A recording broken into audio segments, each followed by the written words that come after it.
Well, hello. How you doing tonight? Welcome to Jazz After Dark.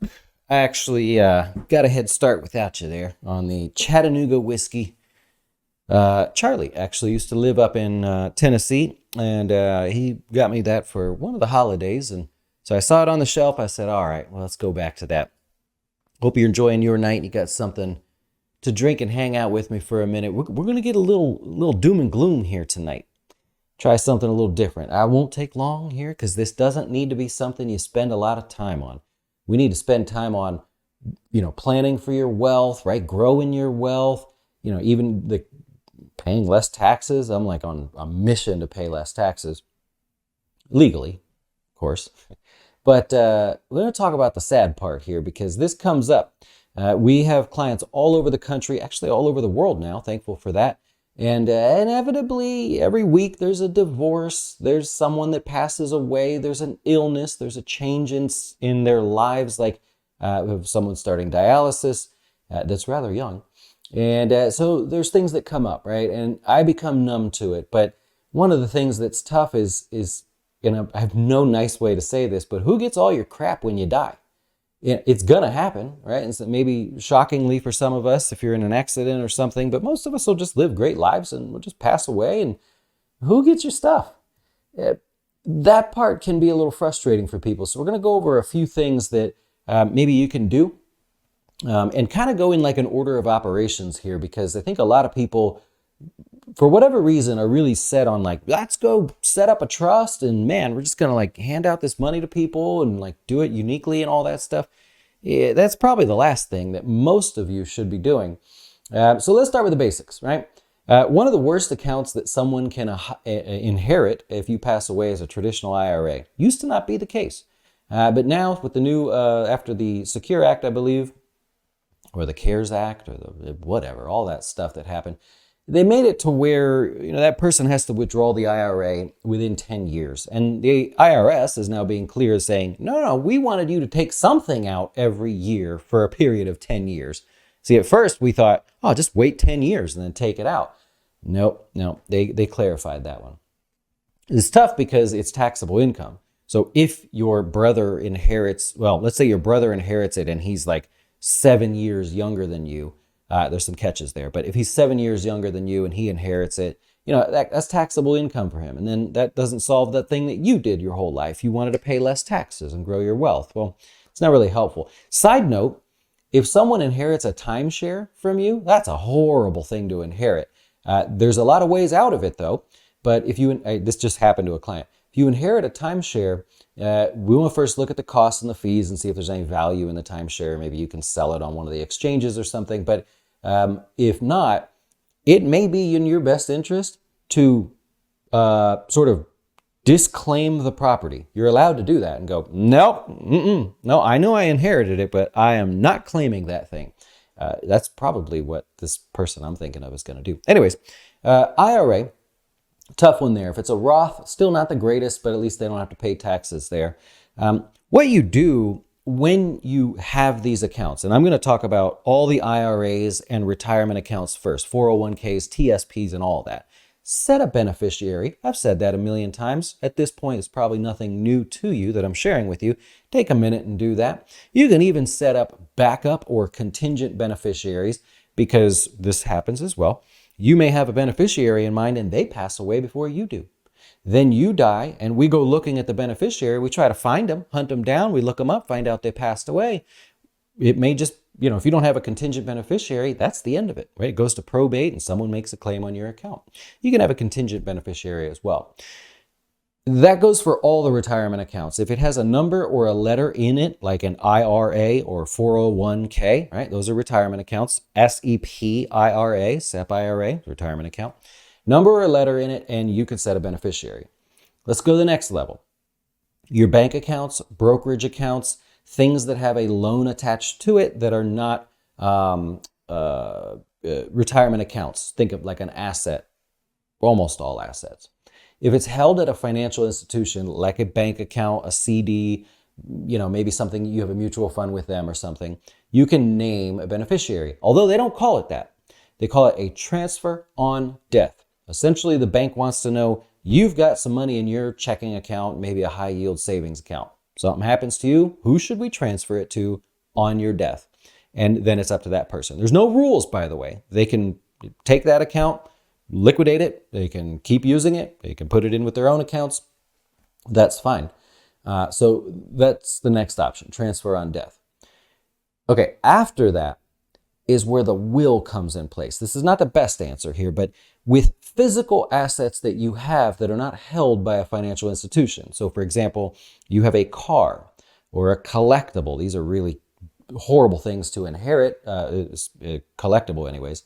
But let's say, it's just you and you've got a car and you're like, hey, bud, if I die, man, I want you to have my car.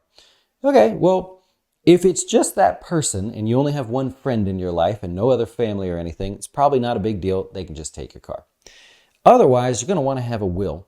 And this is not the end all be all, but a will essentially says, I want that person to have the truck or car or whatever. Now, it still goes through probate, right? We still have this whole issue here where we're going to be waiting on the courts and everything like that to do their work. And that can be a little frustrating at times. But there's no need for a trust.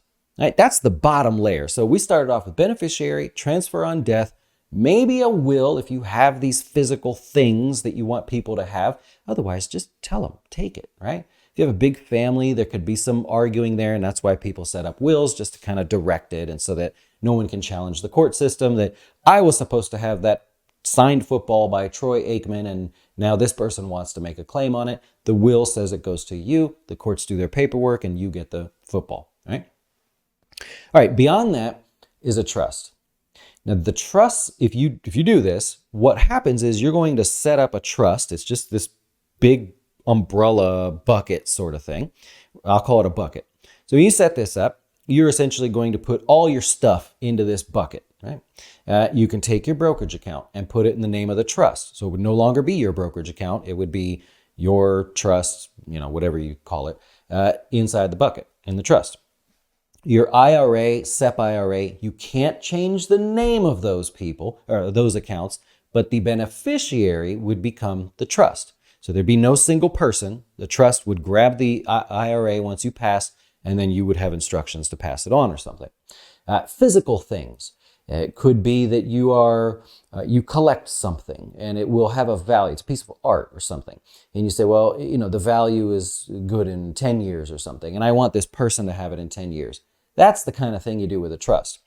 If you have had multiple spouses or had children with those multiple spouses, all right, it's a little complicated there now. You might have chosen to keep things separate and for your own families, and this person's house will go to these kids and your house and stuff will go to your kids, and hopefully that's all squared away.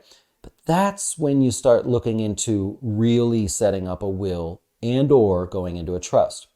Those of you that have, let's say a TSP, and you're an ordnance person in the military, right? Pretty dangerous job. I say that because we have a client that does that. So your job is to really just, disarm these ordnance, whatever it is. And so good for you. You don't probably have a lot of big lifespan statistically, but hopefully you do a good job. And so you might have been married numerous times and want this sort of thing. Let me go back a step. If that's your job, you have a TSP, you have a brokerage account that you trade some stocks in, maybe you bought a house somewhere, and you're married for the first time. There's no need to have a trust. You might think that that's the case, and no lawyer, there probably is, but lawyers, of course, will do it for you if you ask them. It's just a costly thing to do because your TSP can go right to your spouse. It actually has to go to your spouse. Put your spouse as the beneficiary. Your stock trading account can go to your spouse or your buddy or your mother or whatever. Your house will naturally go onto your spouse, right? Things like that. Really simple, clean things. Don't bother spending your money on extensive type trust and estate planning. It's not necessary. As you age and you have rental properties and you've got moving businesses and own a stake in this business and you've sold the stake in this business or whatever, you have a boat and a ATV and an airplane and 2 kids from one marriage. You see what I'm saying? Now you can get more complicated. At the end of the day, We have so much to focus on individually with you, with your dollars. How do you pay less taxes? How do you make sure you have enough for retirement? How do we save for that goal? You want to start another a family. You want to have another kid. You want to buy a rental property. You want to travel a little bit. There's already so much to do there. We don't want to spend time on trying to craft the, and some sort of thing that gets around the system when there's really no system to get around with most of the stuff that you have. Right? So let's keep it simple, at least to start. If you feel like your life is more complicated and you need help with all of that, from the retirement planning, the investing and everything, of course, that's what we do. Happy to help you if you'll check us out at jazzwealth.com. But other than that, slow down. Let's put that hard effort into other stuff and just name a beneficiary. You know what I mean? Just put a beneficiary down, feel good about it, check in on it once a year maybe. That's about it. All right. We will see you tomorrow on the closing beat, of course. You're going to join us there, live stock market update show that we do every day. And then again for Jazz After Dark, I'll wish you a good rest of your evening, and Chattanooga whiskey to you.